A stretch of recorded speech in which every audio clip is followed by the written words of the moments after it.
This is Dakar, the capital of Senegal, a former French colony in West Africa, which attained its independence in 1960.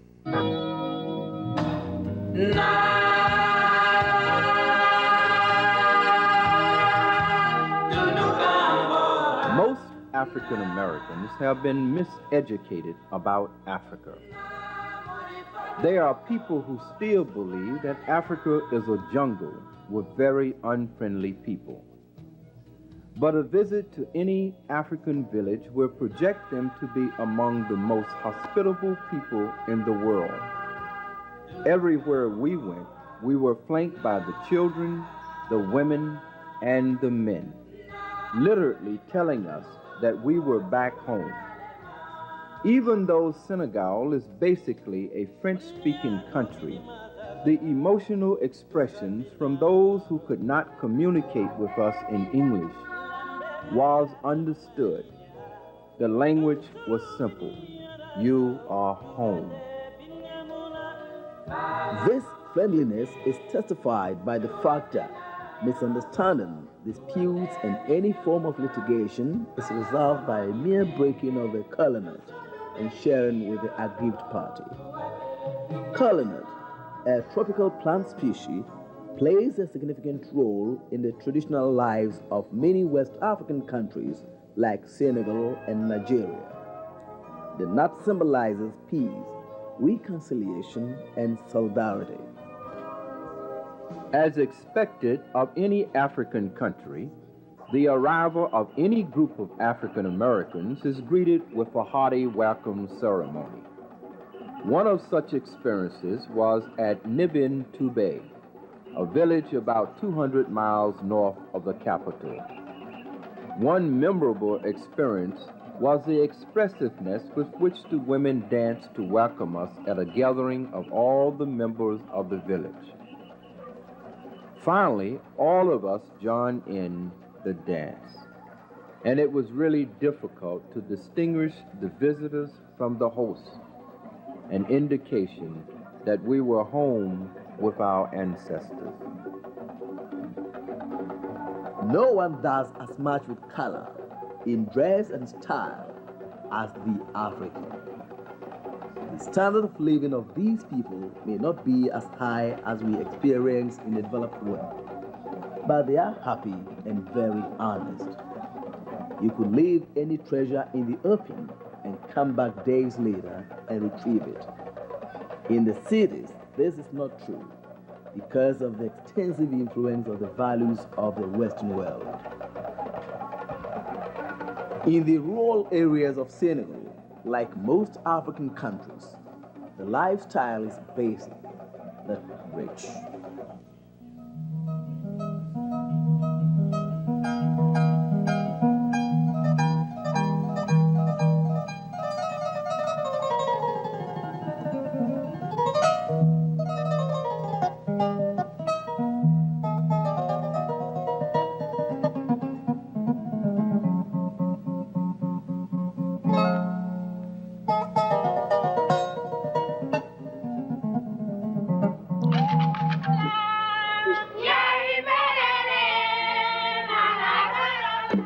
Nightlife is very exciting and memorable.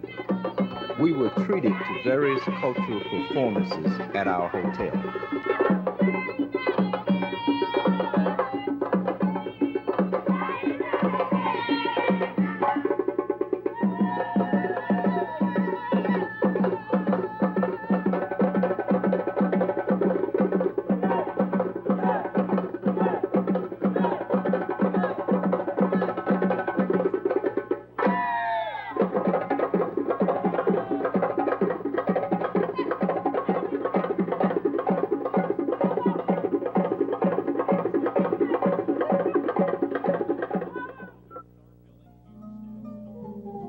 Salt extraction is one of the main occupations of the people of this particular village.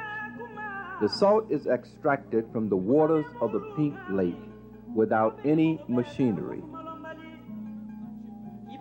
The Pink Lake is about 40 miles from the capital, Dakar, an incredible incredible rose-colored body of water in which everything floats.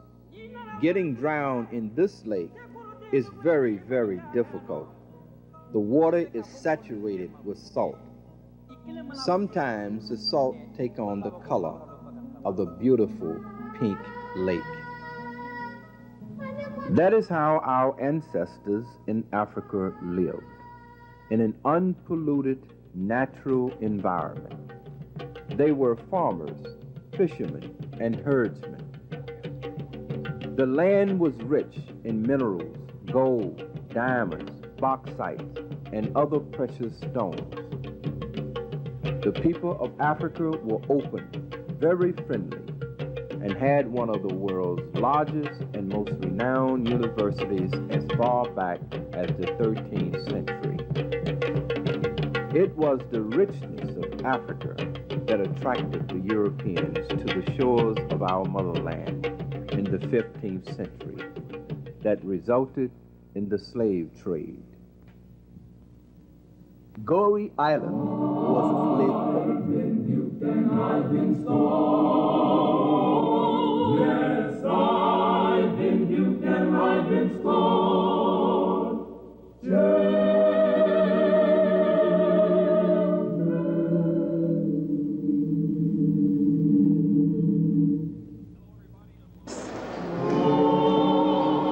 There's nothing in America that I could have read that would have prepared me for this experience today. To get to the slave dungeons on the Gorée Island, we made a 20-minute ferry ride from Dakar.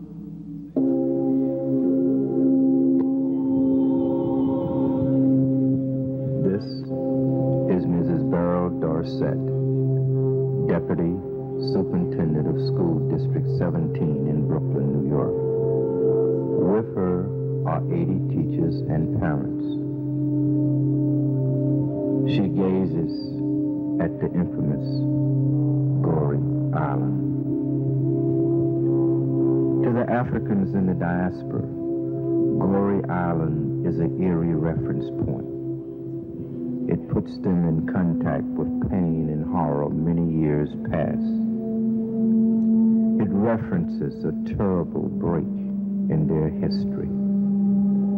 Here, they were separated from their land, from their homes, from their families, from their language and way of life, from their freedom.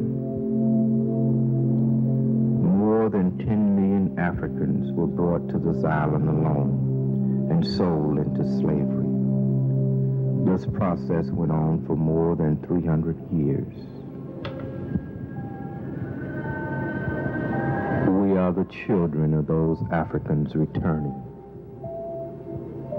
home. In those slave pens, one can feel the very presence of our ancestors. Sometimes their spirit even speak to us, enter us. They make us understand the heinous process of dehumanization and enslavement, the pain and suffering, the horrific violation against God's laws of brotherhood and peace. They speak to us clearly about demons and the devil himself, who they personally met.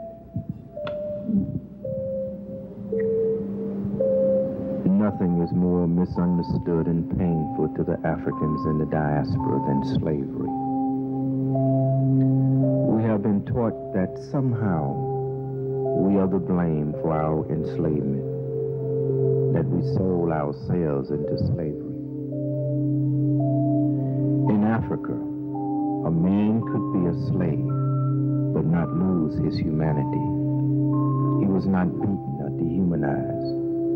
In most cases, he became a part of his master's family. He had rights and was treated with respect. He could marry and have a family and move about with minimum restrictions. In Africa, if you owed someone and did not pay them, You worked for them until the debt was paid. This was one form of slavery. For certain offenses, you could have or you would have to work for the family in which the crime was committed against, or the chieftaincy depending upon the crime. This was another form of slavery. If you were a prisoner of war, you worked for the chieftaincy. No one was a slave for life. You could not be worked to death or beaten to death or mistreated in the manner Europeans treated Africans. One must study the history of Africa by Africans themselves to understand and know Africa. There has never been a people more God-fearing, more humane, more caring, more peaceful, more loving and sharing than the African. No people have achieved more, nor given as much to the world as the African. No people has risen so high to fall so low as the African. Slavery did the greatest damage to us than anything else in the history of the world. No people has ever in the history of the world been enslaved for 254 years as chattel slaves,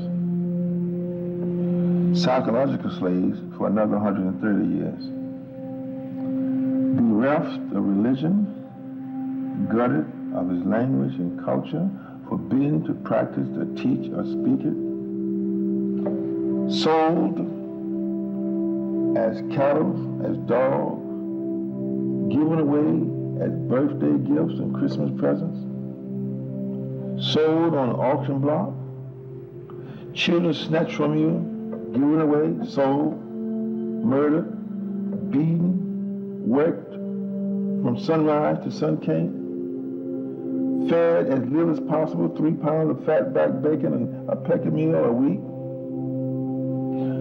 No clothes, but they had what they call nigger cloth, which was bag and sack. Sleeping on cold, dirty floors, or leaves, or some wood if you can find it. No marriage, no access to law, no privilege in court, but owned by another human being.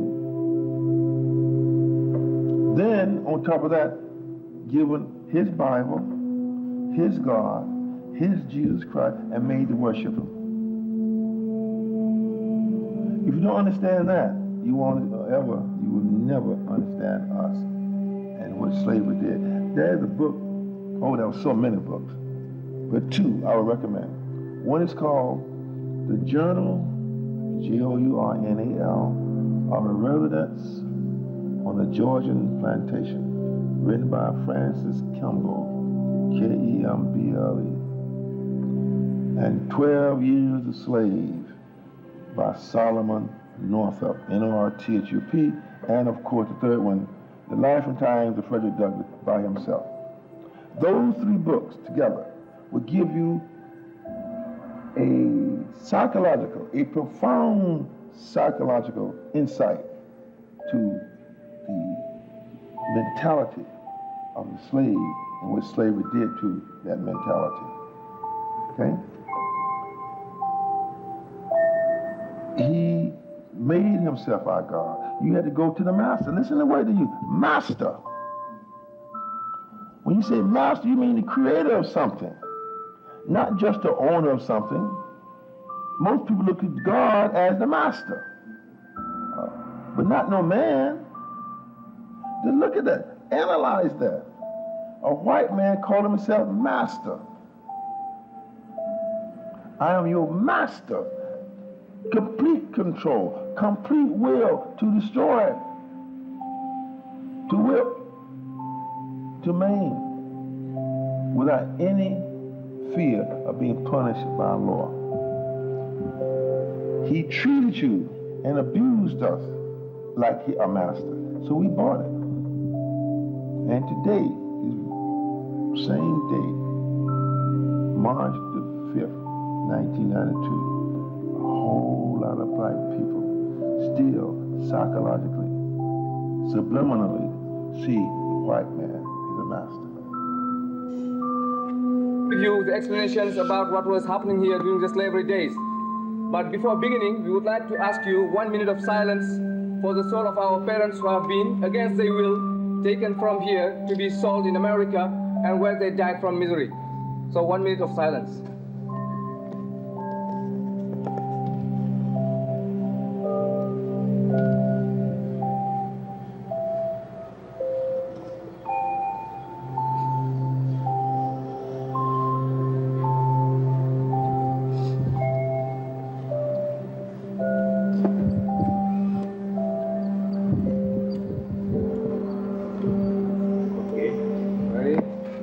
So, brothers and sisters, vous voici en pèlerinage here you are on pilgrimage à ce sanctuaire africain, in this African sanctuary, témoin de tant d'humiliation à l'endroit de notre race. Witness of humiliation of most of our brothers and sisters.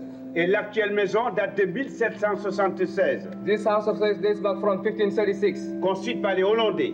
Built by the Dutch. La dernière esclaverie en date à Gorée. It was the last slavery house in Gorée Island. Parce que les premiers remontent à 1536. Because the first one were built on 1536. Construite par les Portugais. Built by the Portuguese. Premiers Européens à fouler le sol de Gorée en 1444. Who was the first European to set the foot in Gorée Island in 1444. Gorée était le centre de transit le plus important de l'Ouest africain. Gorée was the most important transit center in West Africa. L'effectif dans cette maison variait entre 150 à 200 esclaves. The effective in this house varied between 150 to 200 slaves. Hommes, femmes, enfants. Men, women and children. L'attente très longue, presque de 3 mois. The wait was too long because of 3 months. Ces esclaves ayant affaire à des voiliers pour le transport. These slaves had to deal with sailors for transportation. Et des fois dans cette maison, toute la famille, le père, la mère et l'enfant séparés de cellules. And here we used to find the whole family, father, mother and children in separate cells. Pour partir, cela dépendait aussi des acquéreurs. And in order to live, it used to depend on the slave traders. Le père allant sur la Louisiane aux États-Unis. The father going to Louisiana in the United States. La mère au Brésil ou Cuba. The mother in Brazil or Cuba. L'enfant à Haïti ou les Antilles. The children to Haiti or French Caribbean. La séparation était totale. So the separation was total. Ils partaient d'ici sous des numéros matricules, jamais sous leurs noms africains. They used to live here under the matricule numbers, never under the African names. Et dans les plantations, ils optaient pour le nom de leur propre maître blanc. And once in the plantations, they used to wear on their master's names. Exemple, aux États-Unis, avec les Africains américains sous des noms anglais. For example, in the United States, with African Americans who have English names. Brésil, portugais. Brazil, Portuguese names. Cuba, espagnol. Cuba, Spanish names. Haïti, anti-français, nom ou prénom français. Haïti or French Caribbean, French names. Alors c'est donc des noms d'emprunt qu'ils ont actuellement et non des noms d'origine africaine. So now they have borrowed names, not African names. Et généralement dans cette maison, ces esclaves n'étaient libérés de leur chaîne qu'une fois par jour pour leur permettre de satisfaire leurs besoins. And generally in this house they were usually freed only once daily for them to go to the bathroom. Et généralement, ils vivaient dans cette maison dans un état d'hygiène si repoussant que la première épidémie de ce lieu. And they used to live in such bad conditions that the first epidemic plague which parted from in the island parted from here in 1779. Alors c'était aussi un étrange marché où la valeur d'un enfant dépendait de sa denture faute d'état civil. And it was a funny market where the value of a child depended upon his teeth. La valeur d'une femme de ses seins, sa virginité. The value of a lady upon her breast and her virginity. Et the value of a man depended upon his weight or his muscles. Et puis au moment où vous allez aux toilettes. Between the chains they used to have between their ankles. Alors, when going to the bathroom. Au milieu de la chaîne, il y avait une grosse roue très lourde que l'esclave était obligé de porter. And between the chains, there used to be a big bowl that the slave used to bear in order to go to the bathroom.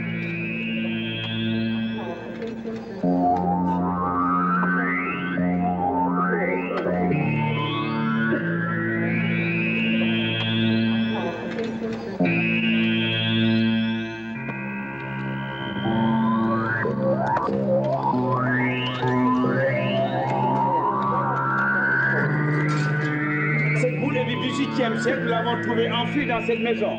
And this bowl is from the 18th century. By chance we found it down here. Alors donc c'est cette boule qui est au milieu de la chaîne que l'esclave portait pour satisfaire ses besoins. And this board that the slave used to wear on between his ankles when going to the bathroom. Son poids est de 10 kg 300. Its weight is 10 kilograms, 0.300. 10 kilograms, 0.3.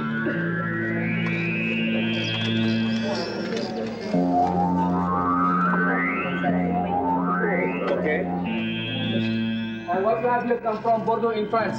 18e siècle. 18th century. Nous l'avons reçu, ça fait 3 ans. We got it three years ago. Avec sa clé. With its key. Alors cet anneau était destiné à la cheville de l'esclave. That's what the slave had used to have between his ankles. Between his ankles.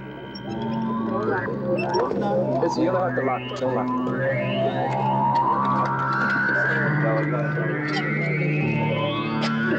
Alors là, c'est la disposition des esclaves dans les bateaux. And here you have the ways the slaves were loaded in the ships. 30 mètres long. 30 meters long. 8 mètres large. 8 meters large. 350 à 400 esclaves. 350 to 400 slaves.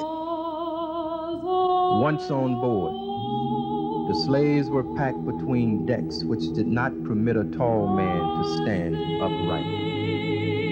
The women were chained together, but the men were chained in pairs, ankle to ankle, wrist to wrist. Those who were not chained together were packed in couples side by side like sardines, the feet of one against the head of the other. A captain of a slave ship responding to a question as to whether the slaves were comfortable in the middle passage replied, "They are about as comfortable as a man might be in a coffin." A surgeon on board a slave ship responsible for their health care described the deck where the captives were kept as a slaughterhouse. The crossing from West Africa to the Americas and the West Indies was generally referred to as the Middle Passage, and this usually took about 50 days. It was referred to as the Middle Passage because it represented the slave trader's round trip out from his home port to Africa, to the West Indies and back to his home port. For the captive to have had the opportunity to jump ship and got drowned in the Middle Passage was a triumph, even though it might be viewed as suicide by others. Death was preferable to African captive to leaving his ancestral home. The murderous nature of the slave trade was testified to by a commander of a slave ship who made voyages to West Africa, the Reverend John Newton, author of the popular hymn, "How Sweet the Name of Jesus Sound." He said, "I was sometimes shocked with an employment that was perpetually conversant with chains, bolts, and shackles. I had often petitioned in my prayers that the Lord in his own time would be pleased to fix me in a more humane calling." It was no wonder that a few Europeans like Granville Sharp helped in the abolition of the slave trade. As late as 1871, David Livingstone, an English explorer in Africa, had said of slavery that it wasn't trade, but murdering for captives to be made slaves. He said whitened skeletons littered the slave routes as if to blaze a trail for others to follow. The slave trade can be viewed as the world's greatest Holocaust. An estimated 100 million people were lost to Africa. This might not be an exaggeration if one considers the fact that slaves were shipped out of Africa even before the discovery of America, and bearing in mind that African slaves were also sent to Persia and the East, besides America, Europe, and the West Indies. The eminent Negro General Hannibal of the Imperial Russian Army was a slave, kidnapped from his home in northern Nigeria and sent to Russia through Turkey. Hannibal was the great ancestor of well-known Russian author Pushkin. Hannibal was Russia's Peter the Great Negro, and he fought in Spanish battles. He is not to be mistaken with Hannibal the Great from Carthage, who fought against Rome. This was the cell for the men, and they used to be 15 to 20 men here. Ils étaient assis le dos contre le mur. They used to sit the back against the wall. Les chaînes les maintenant au cou et au bras. They used to have chains between the neck and the ankles. Pour les libérer. Et là, c'était les enfants. And this was the cell for the children. Le taux de mortalité était le plus élevé. The death rate was the highest one. Oui, c'est une galerie qui conduit jusqu'au fond. There is a gallery which leads up to the bottom. Ils y couchaient à même le sol en quinconce comme dans une boîte à sardines. They used to lie down as in a tuna box. Et l'âge d'un enfant dépendait de sa denture. And the age of a children depended upon his teeth. Il faut visiter, hein, ça. You can come inside and see what it looks like. Come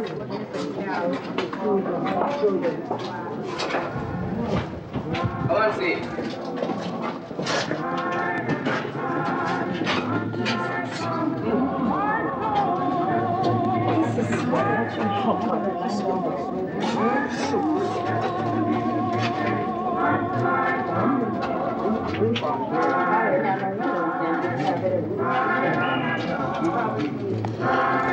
Alors, là maintenant, bien. Right here.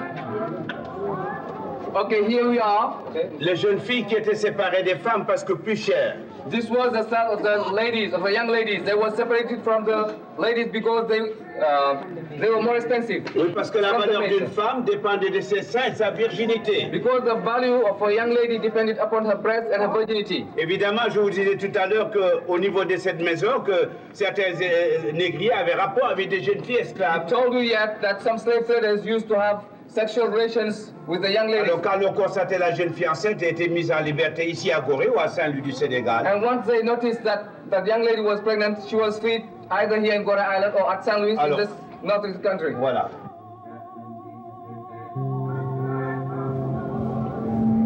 There were seldom any women captured who were not raped. The creation of a bastard race was a desire and strategy of the European. He knew that the half-breed would not be totally accepted by the African.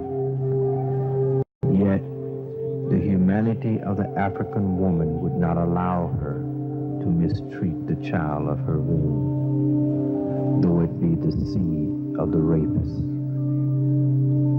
This mulatto child would know all the ways of the African, but oftentimes give his allegiance to his father because he would not be fully accepted as an African.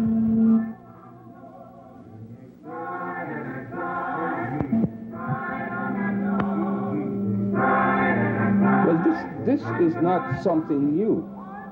As a matter of fact, if you read Chancellor Williams' book, Destruction of Black Civilization, this happened from the time of our greatness in Egypt. This was one of our great mistakes, is to have aliens marrying into the royal house.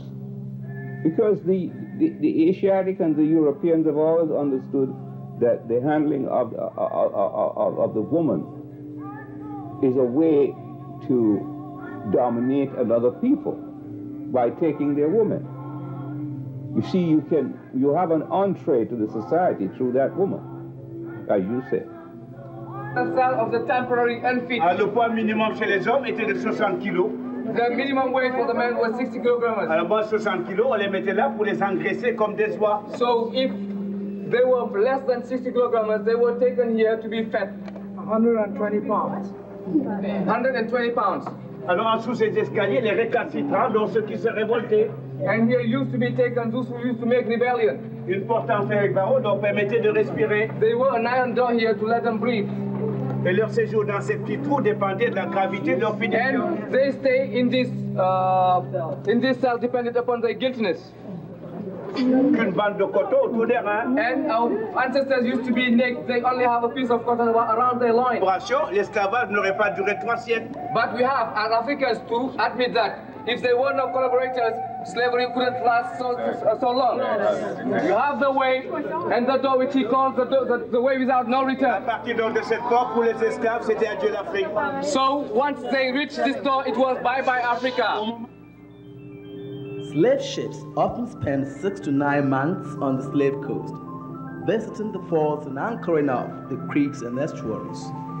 The captives were finally sent through this door, referred to as the door of no return. Here, they were sent to the slave ships in local boats or in the long boats of the slave traders. The final journey to the unknown destination. If any captive tried to escape, he was shot or eaten by the sharks. The frequency of the dead thrown into the ocean made the island a haven for sharks.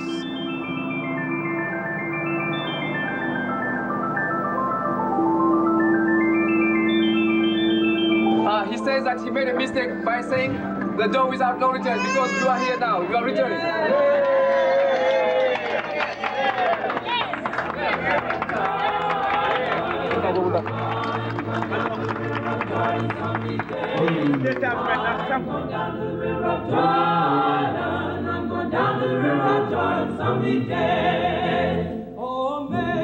One of the greatest benefits any African American will have from his trip to the slave dungeons in West Africa is the sharing of his experience with others. The teachers of District 17 in Brooklyn, New York, shared their experience with their students upon their return to the Okay, boys and girls,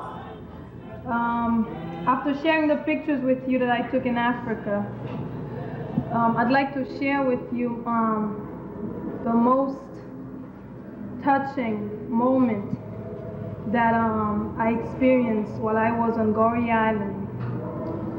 When we were in the slave house, and something really moved me, which is the fact that we all related, and in this building, I don't feel that you all aware of that.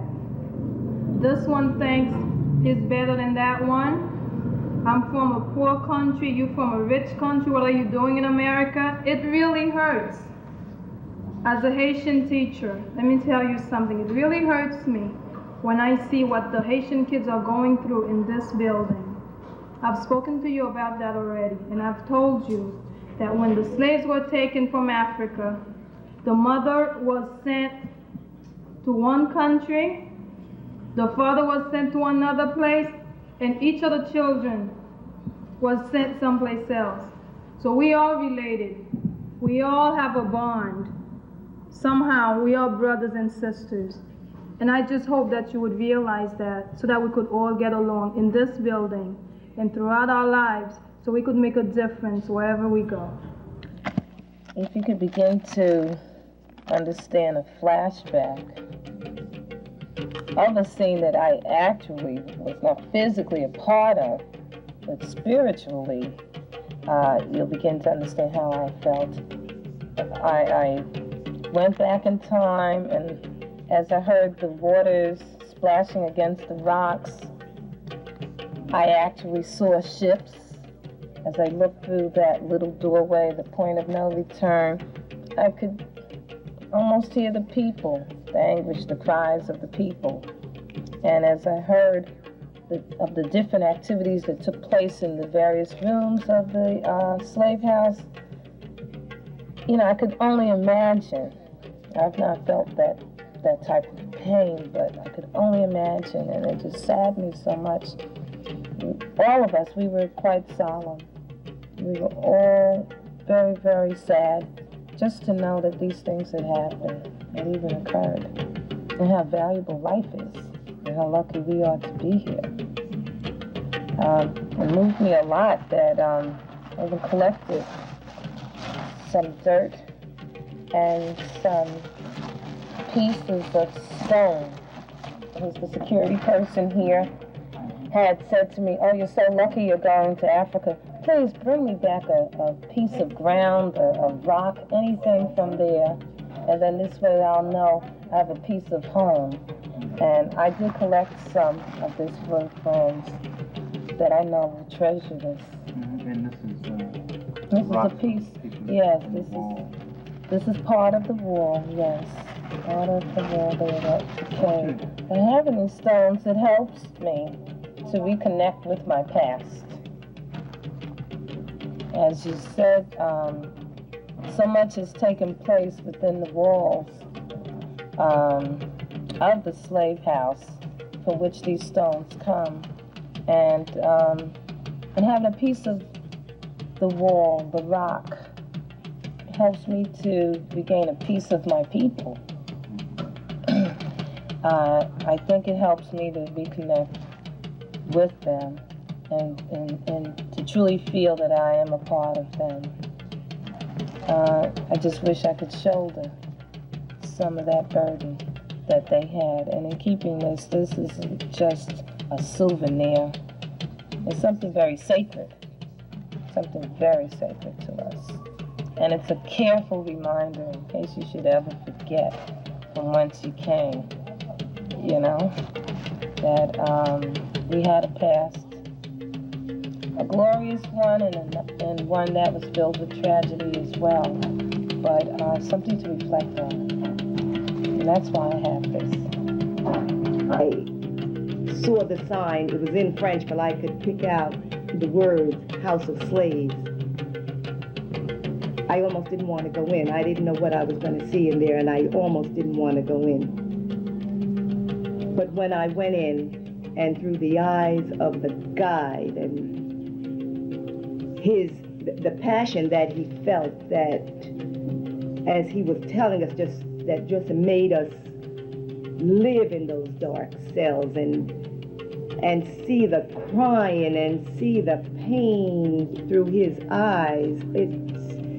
It was almost as if I was there, as if I could hear maybe my grandfather or grandmother crying. How can this be? How can my own people I know, because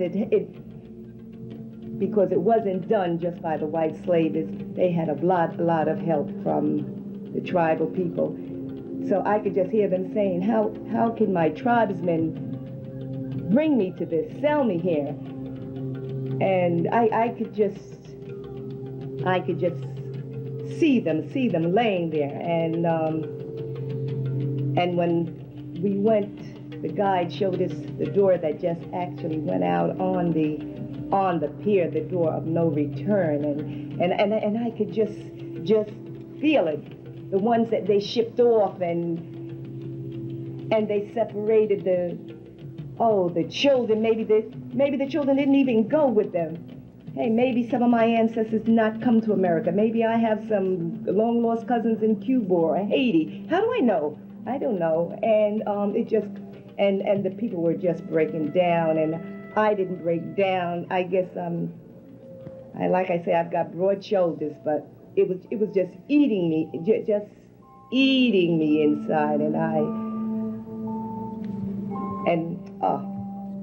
it was just an experience how people can just sell other human beings just for the sake of money. No excuses. And slave raiding is considered a war against innocent Africans by the slave traders, which was compromised by a few Africans. Some people say that Africans sold themselves into slavery. This is what Dr. Marcus Garvey Jr., historian, has to say about the issue. Well, I think the most graphic way of is to go to Africa. You go to Africa and you look at those slave forts and you realize, hey, wait a minute now. These were the pens where they kept us in order to bring us over there. Those were the ships that were out there which eventually came to take us away. Now, neither the pens nor the ships were made by Africans. So, who brought us into slavery. Those slave forts were run and dominated by Europeans. The ships that brought us over here were run and dominated and worked by Europeans. Who raided the villages and caught the Africans to be? Other Africans and Arabs. Or most of the slaving that was done in the West Coast was conducted by Arabs who had been catching African slaves since 647 AD. This is a thing that our scholars won't state. But the Arabs were not only in the Eastern slave trade, they were also in the Western slave trade. Because they were Arabs and half-breeds, mulattoes, children of white men, who were there and slavers. Because after the initial period in the 15th century and the 16th century, most African nations had banned slavery, the enslavement of a people. Even in war, they didn't send the slaves, so that they actually physically had to raid into these countries to get slaves. The initial selling was only initial. After the African realized what was happening and nobody was ever coming back from across the sea, they stopped this. And this is well documented in history. That's why they talk about people going 200 miles into the interior and 300 miles to go and get slaves. If it was so easy, then the African would have been cooperating all the way. You had to carry a lot of arms and huge bands to go and catch the slaves. It was armies that were going in there to get slaves. Yes, slave catching armies. They were small armies that were going in there to ravage these countries. Because they were put up by the slave traders. You don't understand? The slave traders, the people who were in this business, were people who had made a lot of money. These were the big merchants of Bristol, Liverpool, London, Le Havre, Cadiz, Nantes, Rotterdam, you name it. All these European merchants. Now we have a whole set of people here who pretend that they never had anything to do with the slave trade. But when you open the books of European history, you see their names all over it. So the slave trade was virtually a war. Of course it was a war. You're catching people. You had marauding bands. I say armies, they were. If you have a couple of hundred people marching with guns and weapons that were superior to anything that other people around it, that was an armed band. They were an army. And they had all the tools for these to catch these people, the leg irons and so on. That's a marauding band. It's not somebody going in there and buying slaves. That's a damn lie. That period stopped a long time before the abolition of slavery. The initial period when the European could go in and buy slaves just like that didn't last for more than 80 to 100 years. Now slavery went on for close to 400 years. Because by that time, everybody realized that this was not slavery in the African sense. Africa had slavery. But it was not slavery in the African sense. This was a completely different type of slavery. There were wars and there were people who were sold in wars. But after a while, the Europeans came and they had these Arabs and adventurers there who were slave raiders. So these were primarily Arabs. Arabs who were leading. Now, I'm not saying Africans weren't involved now, you know, but they were along for the pay. You see, but the leadership and the organization came from the Europeans and the Arabs. Oh, freedom over me. And before I be a slave, I'll be buried in my grave and go home to my Lord and be free. Oh, freedom. Oh, freedom.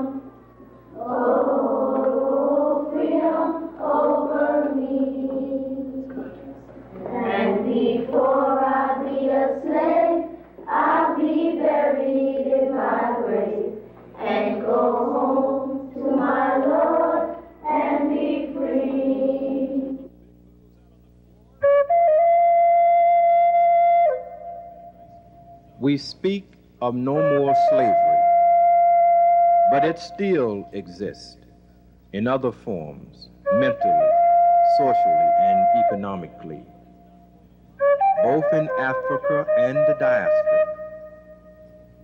It is your duty to help break these chains.